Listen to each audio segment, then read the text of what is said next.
warahmatullahi wabarakatuh. Saya Nabila Syauki Sria dengan NIM 101250020 dari Prodi Akuntansi Fakultas Sosial Ekonomi di Universitas Linggabuana, dan teman saya Muhammad Septian Putra Purnama dengan NIM 101250019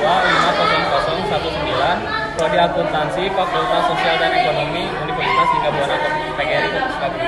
Kami di sini akan mempresentasikan di bab 8 tentang proses pemasaran dan juga perilaku konsumen sebagai tugas akhir di semester 1 dengan dosen pengampu Bapak Rizal Zailani di mata kuliah pengantar bisnis.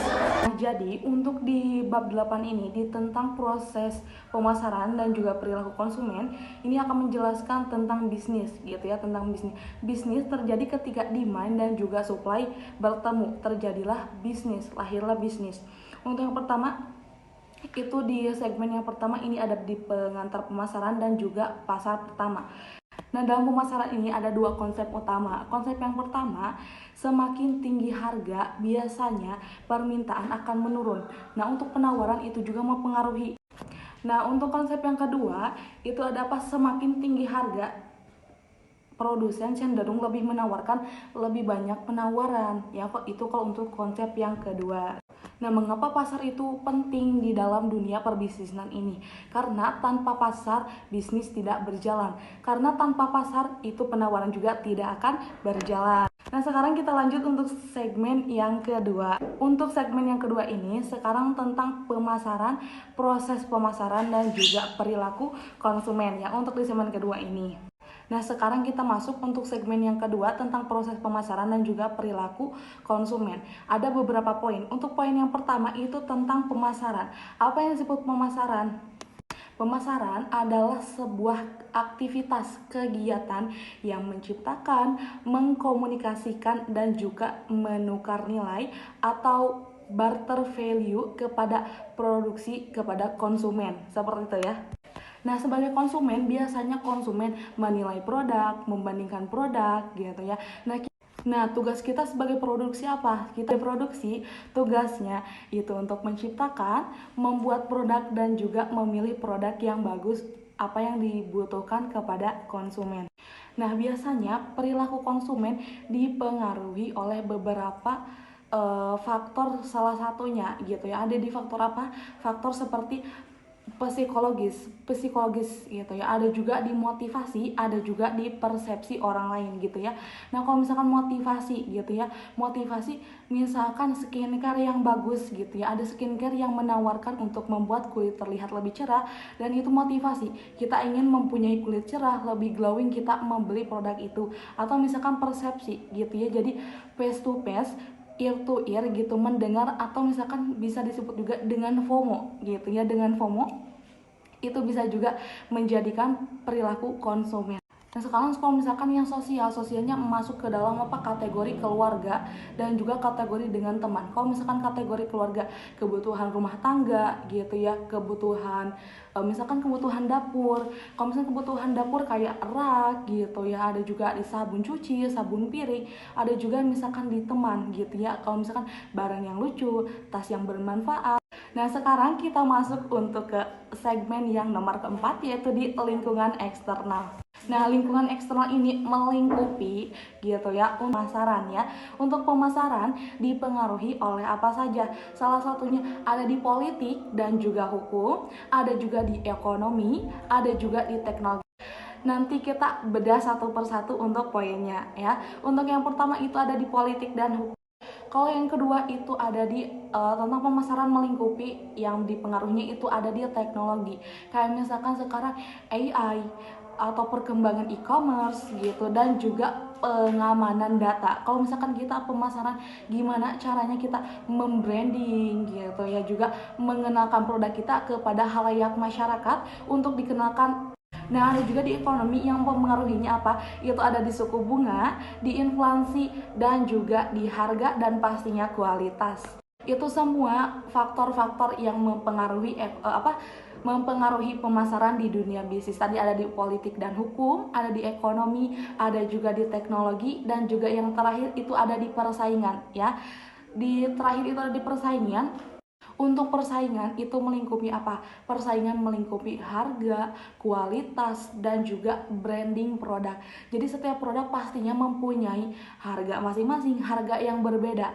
Kualitas yang bagaimana itu tergantung apa? Target pasarnya masing-masing ya. Tergantung target pasarnya masing-masing dan juga inovasi produk gitu. Inovasi dan juga motivasi. Setiap orang, setiap pembisnis pastinya mempunyai apa? Mempunyai inovasi dan juga motivasi dia membuat bisnisnya sendiri ya. Seperti itu.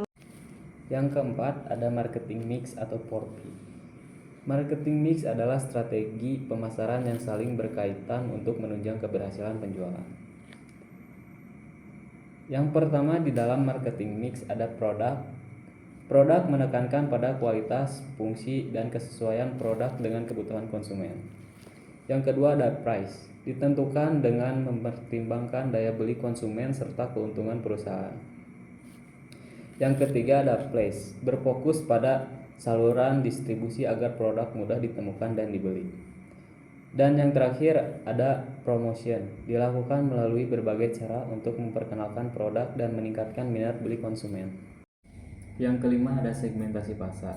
Segmentasi pasar adalah proses membagi pasar menjadi kelompok-kelompok konsumen yang memiliki karakteristik serupa.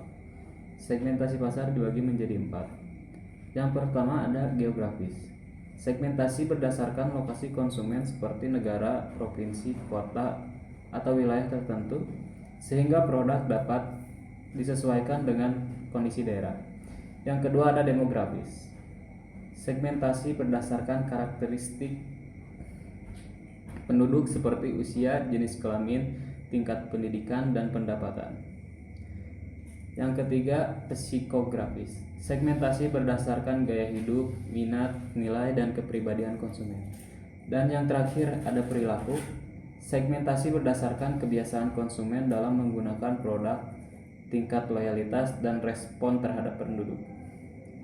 Dengan segmentasi pasar, perusahaan dapat menentukan strategi pemasaran yang lebih efektif dan tepat sasaran. Riset pemasaran.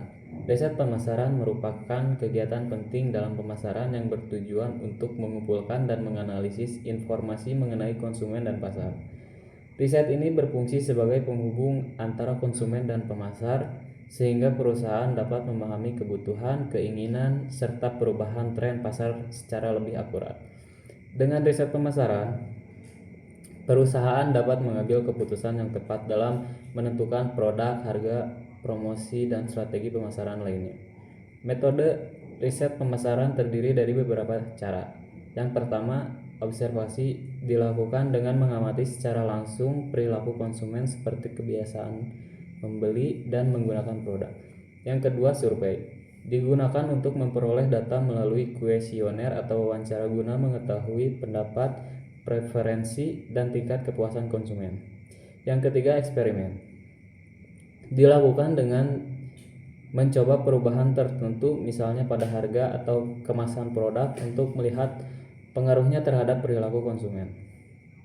Sumber data riset dapat berasal dari individu, yaitu konsumen perorangan yang memberikan informasi secara langsung. Selain itu, data juga dapat diperoleh dari focus group, yaitu diskusi kelompok kecil untuk menggali pendapat konsumen secara mendalam. Panel konsumen merupakan sekelompok konsumen yang memberikan data secara berkala sehingga perusahaan dapat memantau perkembangan perilaku konsumen dari waktu ke waktu. Sebagai kesimpulan, pemasaran tidak hanya tentang produk, tetapi juga memahami pasar dan perilaku konsumen. Sekian saja dari kami di kelompok 8 tentang proses pemasaran dan juga perilaku konsumen. Terima kasih sudah menonton. Wassalamualaikum warahmatullahi wabarakatuh.